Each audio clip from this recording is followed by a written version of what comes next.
going. So I'm gonna say welcome to Greg Doucette. How you doing, Greg? Very good. It's been a Are we while. live? Yeah, Are we we're all. live? To these days, that's a good thing, right? We're alive and we're healthy. It's like We're as live as we can be.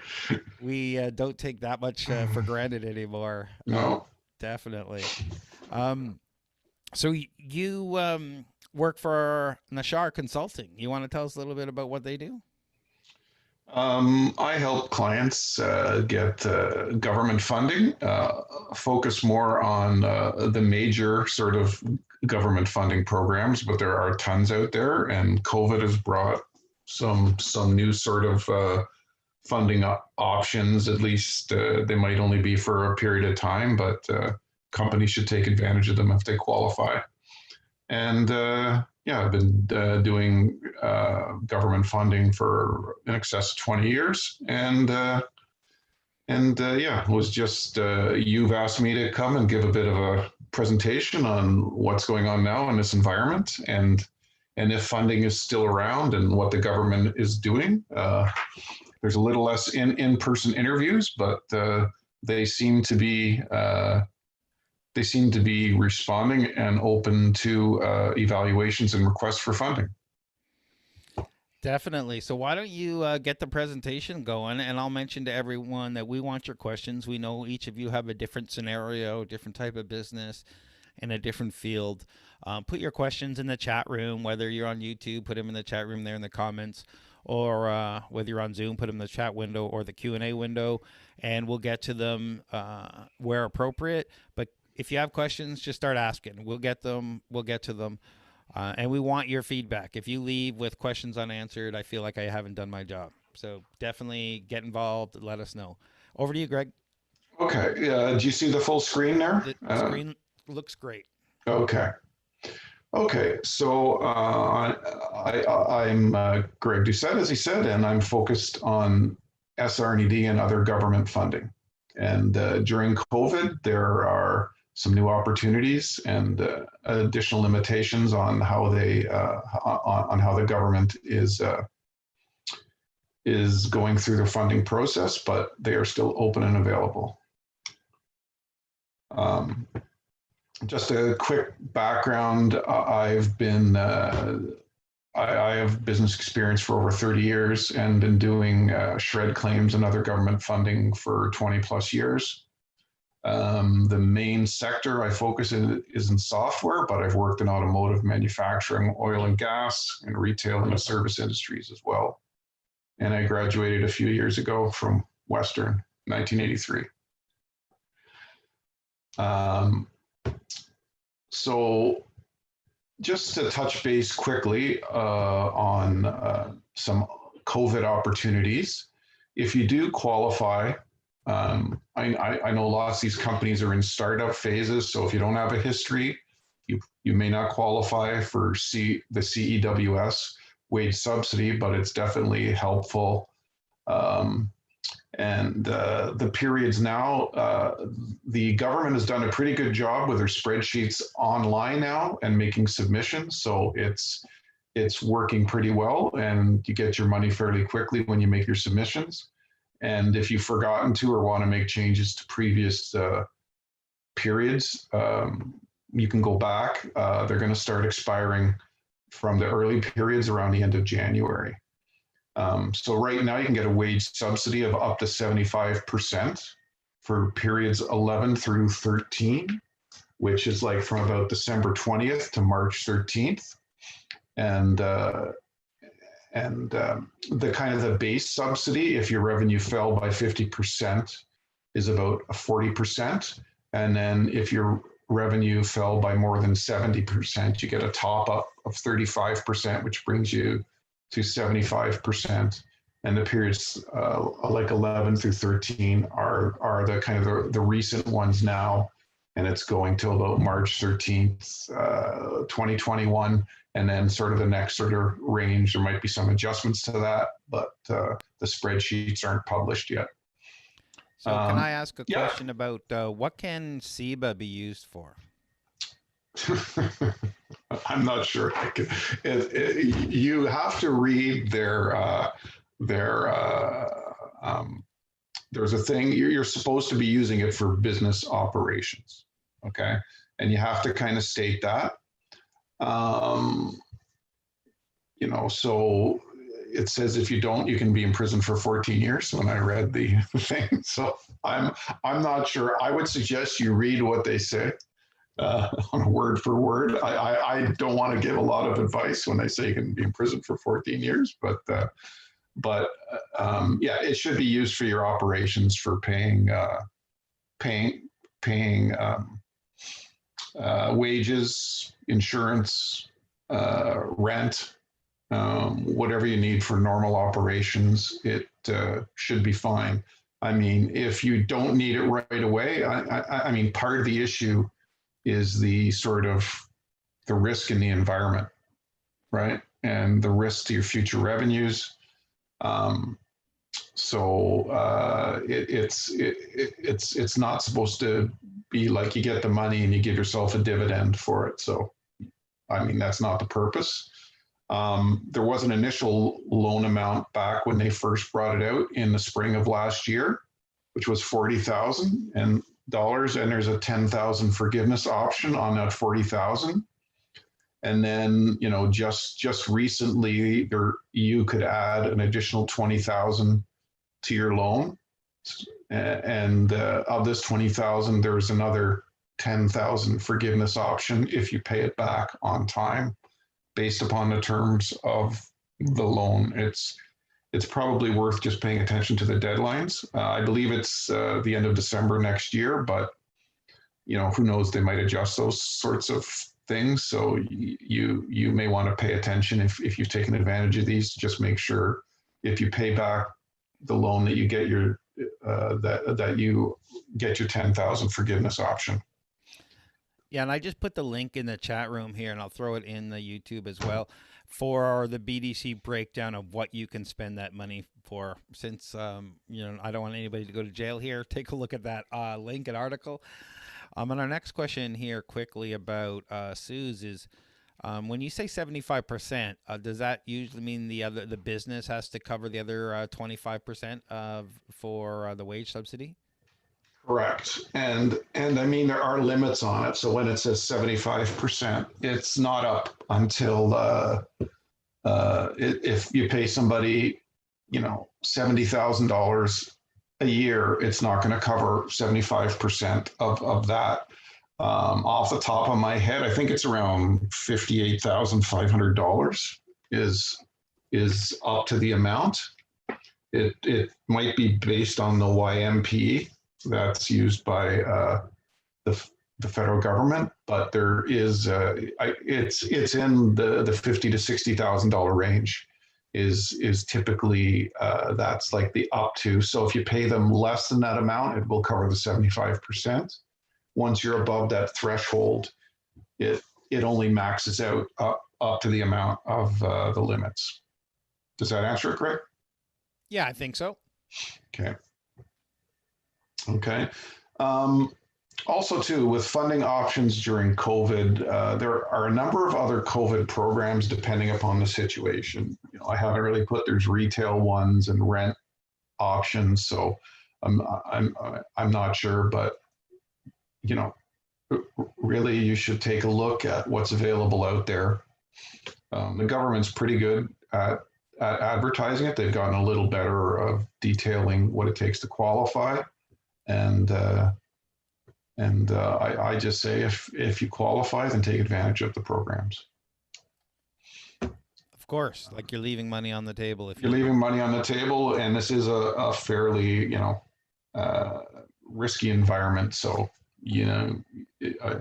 I know not everybody is doing bad, and some people have had business go up during COVID, but that's not the norm. And the ones whose business have gone up are people who have adapted. Maybe developed, like I know some of my customers, have developed more sort of touch-free solutions and automated some things, and some of their customers have taken advantage of it. So they've adapted their solutions for COVID and got some increased business from it to So I would say if there's a way to adapt to offer your customers um, some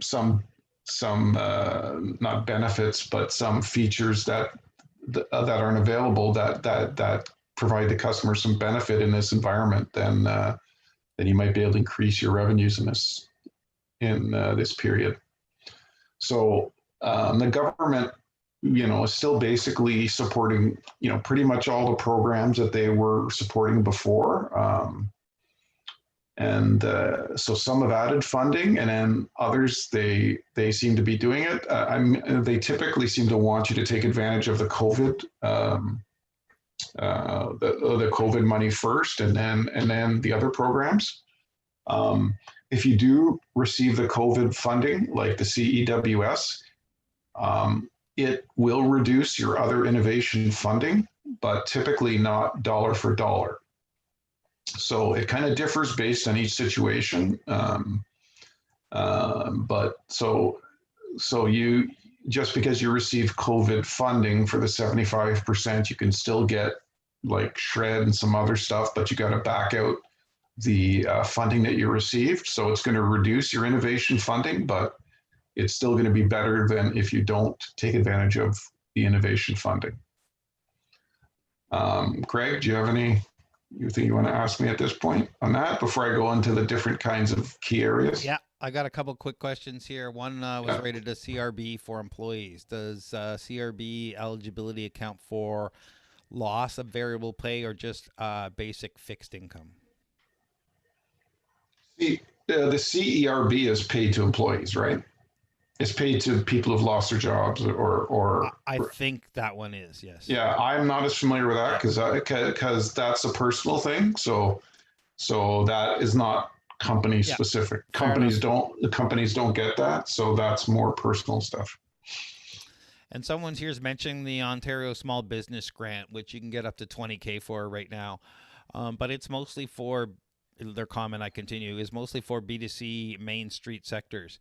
What about sectors who sell companies to selling to consumers who are affected as well? Can these B2B sectors claim the same grant? Sorry, it says that, but can B2B sectors, you think, claim the same? B2C customers, is that what you're saying? B2C claim the same. B2B companies, not B2C companies, because most of the grant seems to be for B2C companies. Yeah, I mean, you really have to talk to the people who are distributing the funds and see what their flexibility is. These programs, some are in flux, depending upon how much funds they've given out and what they want. I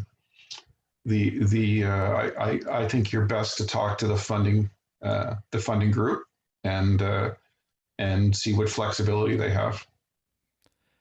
Yeah, and quickly looking at it, most of this stuff is for things related to PPE and business changes, stuff you've had to costs related to COVID that you've implemented. So if you're a retail, you have all the mask costs and putting up the plexiglass and all those kinds of stuff. But looking on this, potentially eligible business could get rebates for property taxes, energy costs, electricity, natural gas, propane, that kind of stuff. So it looks like there's some more than just the B2C component. So take a look at that. And I'll throw the link again in the chat room. Yeah. And the B2C, I think the companies that have been hit the worst are the ones that service customers in like a retail environment and stuff like that. And so they've had to make the most changes to their operations, and there is some funding for that. For companies that, just have employees that go to work and are working from home, there's not as much sort of funding available to help them adapt to the home environment, and there's typically less costs involved in that. Okay, Greg, do you want me to move on? Yeah, please. Okay, so there are a substantial amount of government funding programs. And I typically, because there's so many, I just tend to like to group them into the 4 areas here. So research and development funding, HR and training, and business expansion, and capital acquisition. And so we'll just go quickly through each of these areas. I just put a few sample funding programs. I looked at them. I know some have changed. Some might be a little outdated, but I know I checked most and they're still in existence. So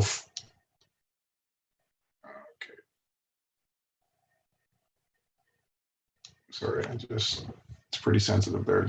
So R&D funding programs. So there are a bunch, and there are more in addition to this as well.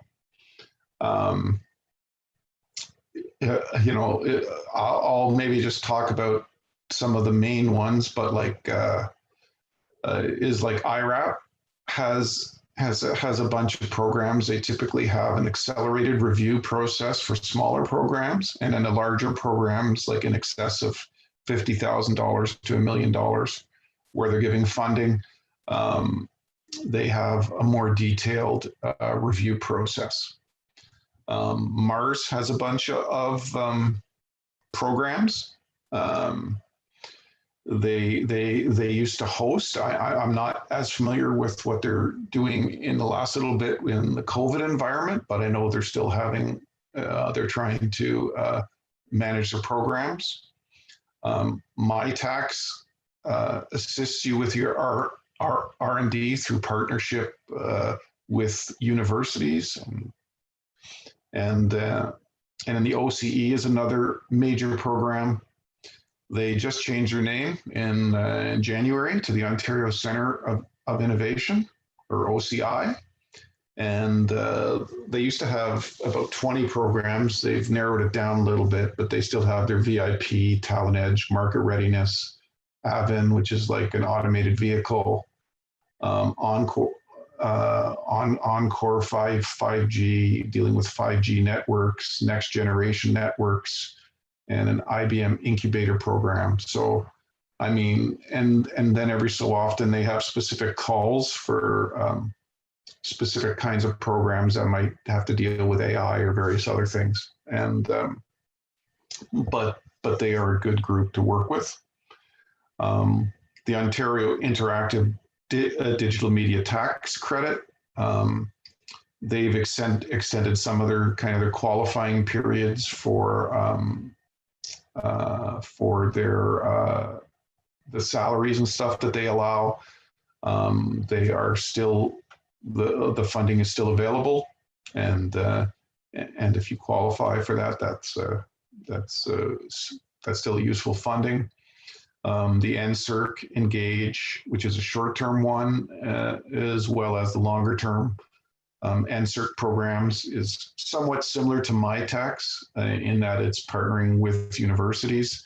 And these are, if you're kind of a growing company, partnering with universities is a good way to cheaply test out new potential employees, find highly skilled people with masters and PhDs and computer science degrees, and do some partnership work. And you can pick and choose maybe some of the employees that you can hire. And if you have like ongoing work with universities, it's a good way to kind of test out potential employees. There's a Sustainable Development Tech Fund. And then of course for R&D funding programs, probably one of the main ones I always say is Scientific Research and Experimental Development, or SR&ED, which is managed by CRA. The good thing about SR&ED is it's not funded, so it does not run out of money. Like pretty much all the other ones have limitations on how much they fund every year. So you kind of got to get in the hopper, and they can run out of funding. Like again, there's a bunch of HR and training programs. Apprenticeship training, tax credit's a good one. There's Canada Summer Jobs. You typically have to get in kind of early on that in January, February. Canada Ontario Job Grant Program. for training. Co-op education tax credit. That's also a good way to test out potential employees by leveraging the co-op tax credit of $3,000. IRAP has youth employment program, youth green program from time to time. Again, my tax, you can consider that a training program for potential employees as well. And then there's the OCE, the talent edge is when you work OCE or OCI now, the talent edge for highly skilled people. You take them for 3 to 4 months, and then you can add additional periods onto that. And yeah, but there's a number of programs and that are potentially to help you if you're looking at hiring people. Business expansion grants and loans. There are, again, a number of these, all with our own sorts of requirements. They run out of money. Typically all get funded, April 1st, and then they run out of money at March 31st the following year. But there are some specific for regional areas. I don't know if everybody's in Toronto, but sometimes like you hear for Eastern Ontario, there's Eastern Ontario Development Fund. Some of these areas are trying to bring jobs out and expand businesses in the more regional areas, and it's oftentimes easier to get funding outside of the Toronto core. The Southwestern Ontario Development Fund is like another one. And also, if you're looking to export, there is the Export Manager Program. If you're like want to hire a skilled person who's like an export manager.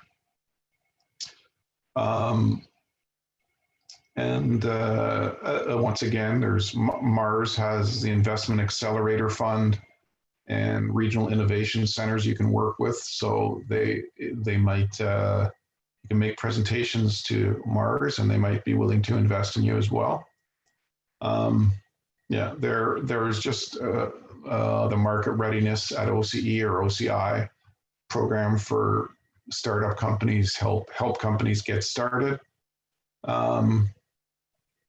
Yes, there's quite a number of these, and it's kind of hard to get into. You could talk for half an hour about each one, so it's kind of hard to go through each one. The thing is to, I'm sure Craig, you'll put up the presentation if they want to do searches on these specific programs and find out the details. Yeah, absolutely. I'll be sending it out, but I was suggesting people take screenshots. So if they immediately want to go after the presentation, Sure. they can have them. Sure. Take screenshots. I'll leave it up for a while. We've got a couple quick questions here that I'll just jump in on. Someone was asking about funding for early stage startups, especially grants related to COVID. We covered a little bit that, and I put a couple links here talking about the 20K applications. Okay. And so I just wanted to mention that. And are there any restrictions for non-profit organizations for some of this? Any restrictions for nonprofits?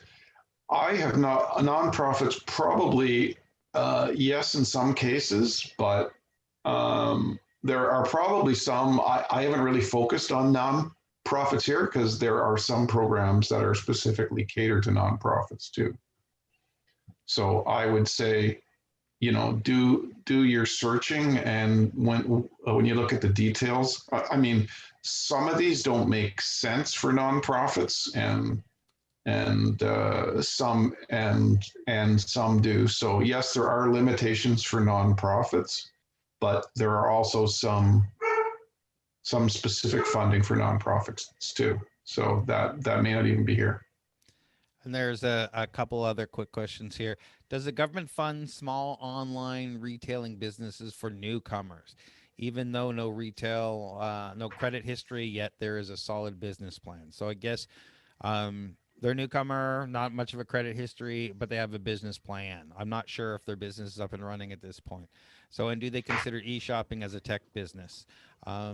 Is there anything for that while you're getting stuff up and running? And the one thing I'd suggest while you're thinking about that is, I don't know how old you are, Mohammed, but check out Futurepreneur. It sounds like they're perfect up your alley for exactly that kind of stuff. And they give you up to 20K in interest-free or low-interest loans, and the BDC can match up to that. They help you with your business plan. They help you with your credit. They help you with all that stuff. So Futurepreneur might be a good one. Most of these are for businesses that are up and running. Is there anything that you Yes, might that's recommend for Mohammed here? no. I think you gave him good options. I mean, I typically don't get involved at that earliest stage of a startup. Most government fundings, they don't bootstrap companies. Most, but if you look online, there are some programs and stuff, and where you can speak and present your sort of your business plan and get people to kind of invest or give you some startup funding. The government typically doesn't, like the federal provincial government typically doesn't give you money to start a business. They typically help you once you get started a little bit and you've been around a while and have maybe a little bit of traction. But there are usually local programs. For But example, there are usually local programs, yeah, like the maybe Digital Main small. Street program might give you up to $2,500 to Yeah. launch your store, do marketing campaign. City of Toronto does a starter company program where they give up to 5K for people starting a business, but you have to kind of go through their program. And they're usually early stage like this. So look at your local municipality and what's offered, and take advantage of those things.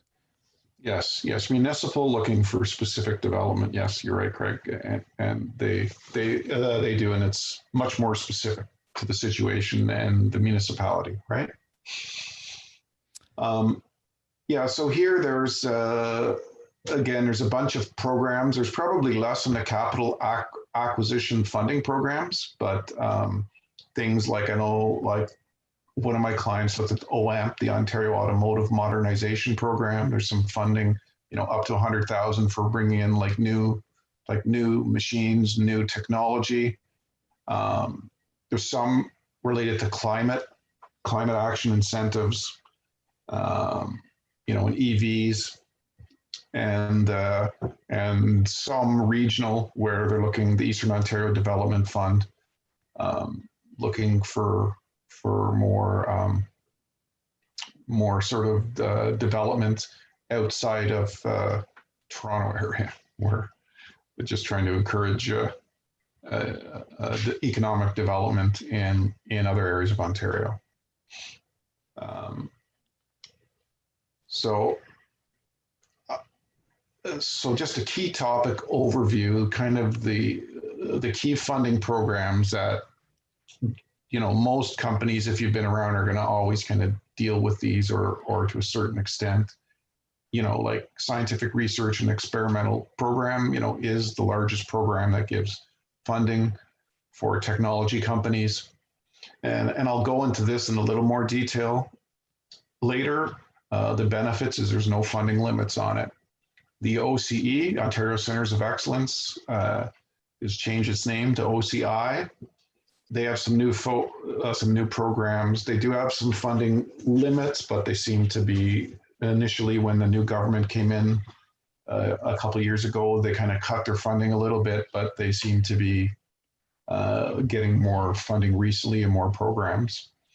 IRAP, the Industrial Research Assistance Program, is still doing funding. Their sort of fiscal year ends the end of March, where they have less funds now, but they still might have some funds available. But it's good to start talking to your IRAP rep and getting a relationship with them to see, because come April, they should have their coffers more full. And potentially, if you have an interesting project, they might provide some funding. I know Craig sent in advance. He says, where should you look for some funding programs and stuff? So online, if you're looking for jobs, training, and social developments, I put a Yeah, link here. if you're specifically or just saying, if you don't know where to start, where do you start? So If this you is don't know for where to start, jobs. yeah, jobs, like if you're trying to expand jobs or training for your employees or some other projects. The government also, which I've used in the past, just to see if they're of any use. But since COVID, I haven't really used them, but I think they're still around. Is they have concierge services, so you contact them, leave a message, and they get back to you and kind of help you look through some of the potential programs, and and they can create kind of like a custom plan and kind of put you in direction and put you in contact with some people in the areas that are running some of the programs. So so this is NRC, which is also the guys that run IRAP. So the National Research Council. So it's the federal government level, but they do go beyond that and put you in touch with some provincial level programs and stuff too. So we got a bunch of questions floating in from different places. So Okay, sure. I'll start with on YouTube. We have a company coming in and say, I have a health tech AI startup, an existing 7-year-old health online business. What should he be starting to look at for funding options? And he's trying to raise He's been in 300,000. business. Yeah, He's been in business for 7 years. he says he's got a health care tech startup and an existing 7-year-old health online business. So I assume he's talking about his health tech AI startup. So what Health. types? Let's focus on that. What type of things should he be looking at for a healthcare AI startup? And the other thing I would mention, if you have time, you should probably join. Thanks, Babek. You should probably join our investor speed dating tonight. If we have room, it's pretty full right now, but join. I'll throw the link in later. We're talking to investors, and you can talk to them about some of the different funding options. What do you got for AI tech startups? AI. Well, just I'll jump back on the one that's been around for 7 years. So if you're 7 years and you have employees and you've been doing your taxes, you can go back 18 months and do a shred claim. So there's no sort of funding limits. So if you're developing technology for healthcare, new technology, you may qualify for shred. You have to look at and I'll go through some of the requirements. The AI startup, if you are developing new technology related to AI, I would try to develop a relationship with IRAP. And so you call them and then you get placed with an ITA, a technology advisor, and you get them interested in what you're doing and see if you can get like a small like some small funding for your AI project that you are doing. So there are as far as AI, you may want to look at the old OCE or OCI. They have some programs related to AI, but they are sometimes industry vertical specific. So they kind of come and go. But I would suggest talking to calling IRAP and getting a relationship with an ITA and seeing if you can get on, come April 1st, get some funding from them. Somebody was asking about, is there a way to start, filter these things out, find the best possible programs for startups to apply to? He's tried 3 applications. I won't go into some details here, but Yeah. it doesn't have enough traction. I would suggest Fundica. Go to fundica.com. They have a login as entrepreneur. They have a great tool to do self searching. Um, but if you're going to use a tool, take the 2 minutes to watch the video on how to search. It'll really open things up for you. But they have 97%, maybe more, of the government grants, loans, and tax credit programs that are available. So once you start typing in some information, stuff just starts popping up. I put that link in the chat room there for checking out. Yeah, yeah, that's a place to go to look and yeah, it's not always. I mean, to some extent, you kind of got to go through. You have to do some legwork and make sure funding comes in and out. So the start of the year, there's more funding than later, and so you like if you apply in May, you might get funding, but if you apply in September, the funding might all be gone, right? Yeah. So it's not necessarily that you don't qualify, but they just might not have money because most programs have funding limits on them. Yeah, so I mentioned we will be sending out the slides. So if you signed up for Zoom, I'll be emailing the slides out probably tomorrow for everybody. This is also live on our YouTube and will remain on our YouTube channel, so you can watch the video anytime in the future. We've got a couple of questions here about, Randy's asking this question. Given the current answer to a startup, what is a little bit of traction? What size company, revenue, grant, loan amounts, ballpark? And I it's pretty vague question. So yeah, and my answer probably has to be like a little bit vague too. Like I have seen, if I have seen people talk to IRAP. You're supposed to have like 2 years of history, but I have seen people, if they trust your sort of your background and experience, the company can almost be a startup, but they did have like revenues and stuff like that. So, and like traction might means too, like if you've invested your own funds, so if you're paying salaries, but if there's no sort of expenses and no revenues, then I would say there's kind of no traction. But if you've spent 50,000 or 100,000, on expenses, then I would say you have some traction. If you won't necessarily always have revenues if you're in a startup mode, but if you've been around for a year or two, hired contractors or employees or spent money on producing a prototype, then I would say you have some traction. Great. There's a couple of questions here. Question about you. What type of stage companies are most of the companies you deal with? Kind of a cross section. Typically not in the full startup mode where you kind of sit, Craig. Like you like help people kind of get started from idea concept. And I typically don't get involved there. I have worked with some people who I have worked with prior when they were in that startup mode, and I've invested in some too, that of people who have been successful before.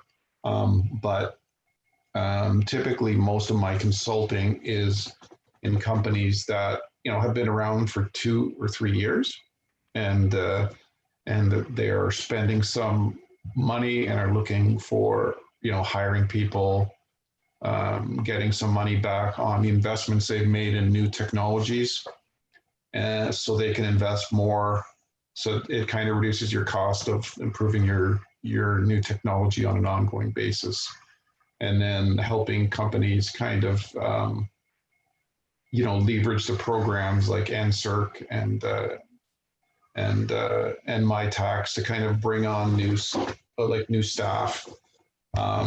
So not all companies are large. They can have like a few $100,000 in like revenue, or even just be like a startup, but they typically have some funding. If you get, like a reasonable amount of funding, let's just say, for instance, you get $100,000 or for 200,000 in funding, or we're going to invest your own. It's nice to be able to like double that by leveraging government funding through various methods, so that your 100,000 of investment, you can leverage that to an additional 100,000. So you can hire more employees, reduce your burn rate of burning the funds. Okay, Greg, do you want me to go to the SR&ED stuff?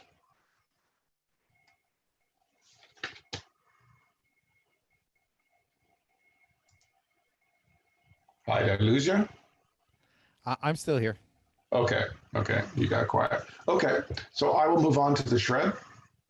A bit more detail on SR&ED. So the objective of scientific research and experimental development tax incentive program is to encourage and help businesses of all sizes and all sectors do research and development in Canada.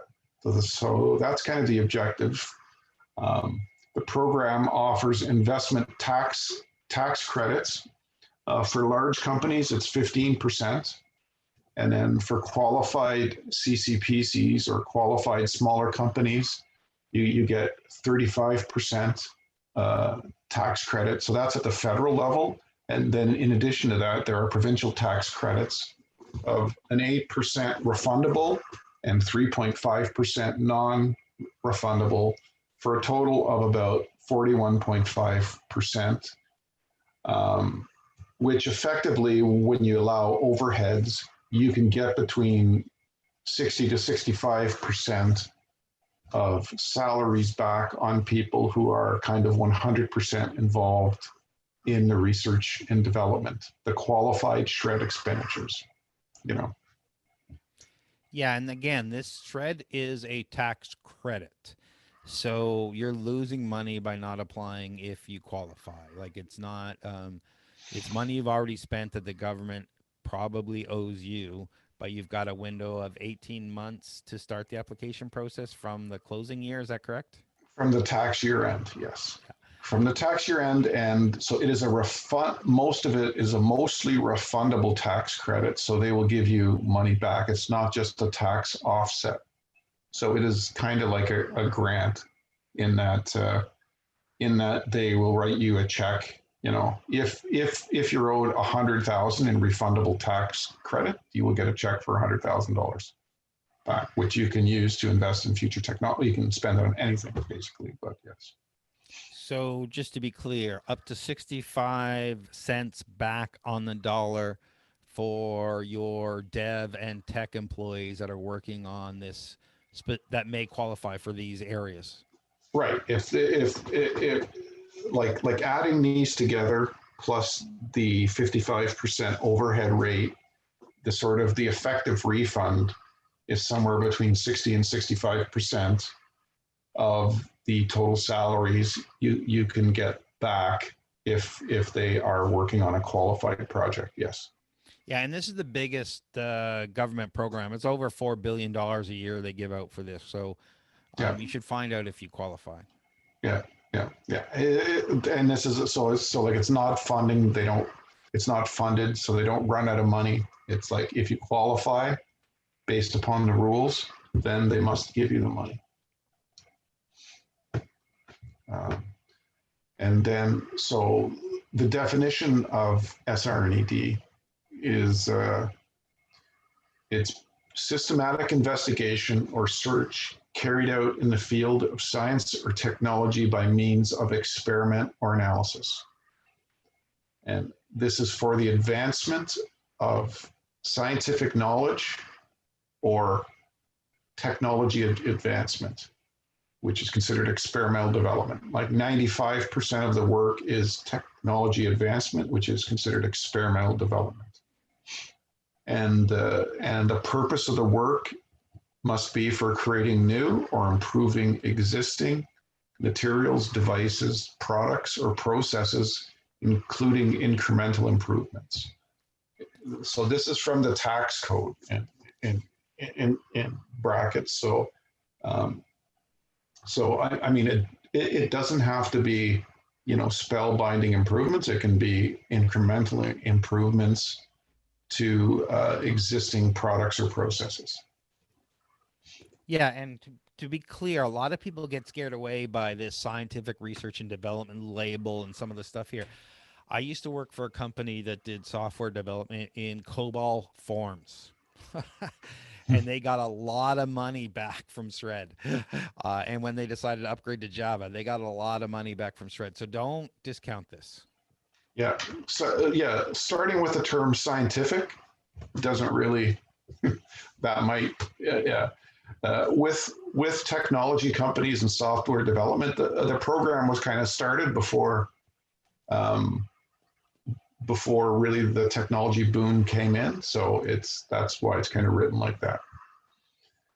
Determining eligibility, the way CRA kind of does it, it's a two-step process. Step one first, determine if there is any SR&ED, and then the second step is to determine the amount of eligible work.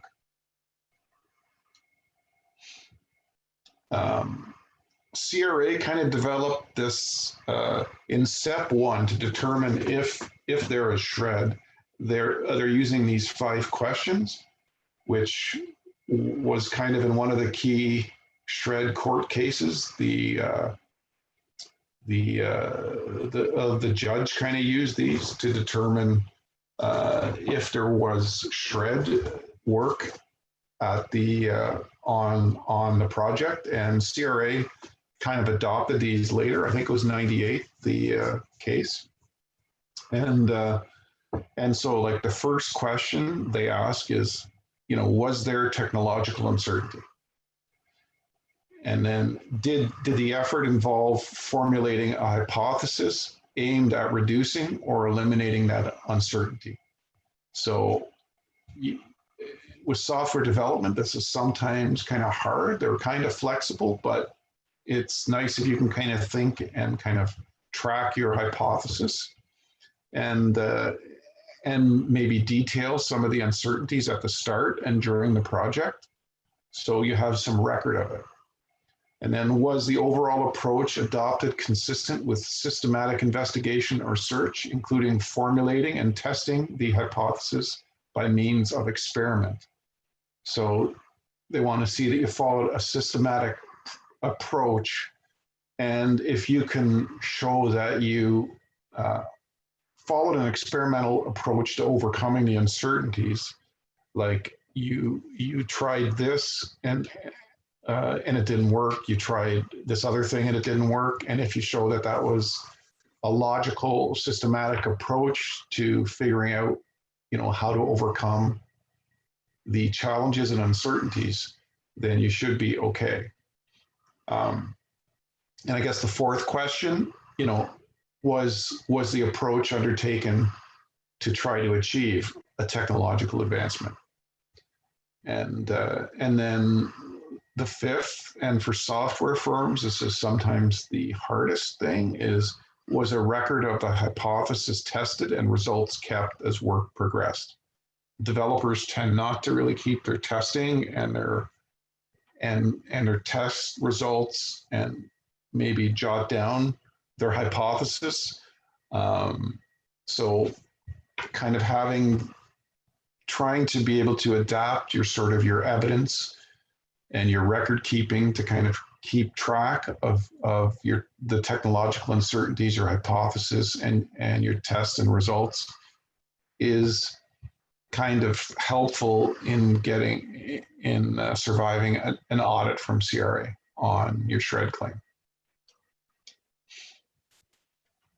And then if you determine, or if CRA determines there is some SR&ED in a project, then the next thing they do is they look at the extent of the work, of the eligible work. So the work has to be commensurate or kind of make sense with the needs of the project. So they look, does the amount claiming make sense with what you're trying to achieve? And the kind of claimable work is engineering, design, operations research, mathematical analysis, computer programming, data collection, testing, and psychological research. So all of this can be included as necessary support work. They typically exclude other types of work. Market research, sales promotion don't qualify. Quality control and routine testing. So they allow testing, but they don't allow routine testing. So you can, and if you call things quality control, then they typically don't like that. And also they allow data collection, but not routine data collection. So there's obviously gray areas in the program and how you present it, but if the data collection and testing is necessary to validate that you're trying to overcome the technological uncertainties, then it should qualify. So if you want more information on SR&ED, you can look on the government's website. It explains some of these things I went through in more detail. And just as a final note, like SR&ED does not equal R&D, and that's what the CRA guys are going to say. So they will say that SR&ED is kind of a subset of R&D. So there might be some due diligence that they expect people to do. That might be part of your R&D, and some future development that is beyond once you've overcome the challenges. So SR&ED is typically a subset of the R&D. And this is my last slide, and you can contact me by this email, my website, or give me a call. And Craig, I will take any more questions. We have about three minutes left. Yeah, I'll be quick. Anonymous, let us know if we answered your SR&ED questions there, requirements and whatnot. Are there restrictions on pre-revenue companies? Let's talk about SR&ED and then the other other stuff. For SR&ED, definitely no. So you can be pre-revenue and apply? Yeah. You have to have expenses, or it doesn't make any sense to like if you have no revenue, if you have no expenses, then you can't claim. You can only get a % back on what you spent. But if you have expenses, then you can claim, and you submit it. The submission is part of your tax submission. It is schedules as part of your tax forms. So you submit it when you submit your taxes. You can also submit an amended tax form after with SR&ED. Have you seen any correlation between being accepted into like a tech AI accelerator and does like helping with SR&ED at all, or really just work with a SR&ED person? Doesn't really, accelerators make no difference?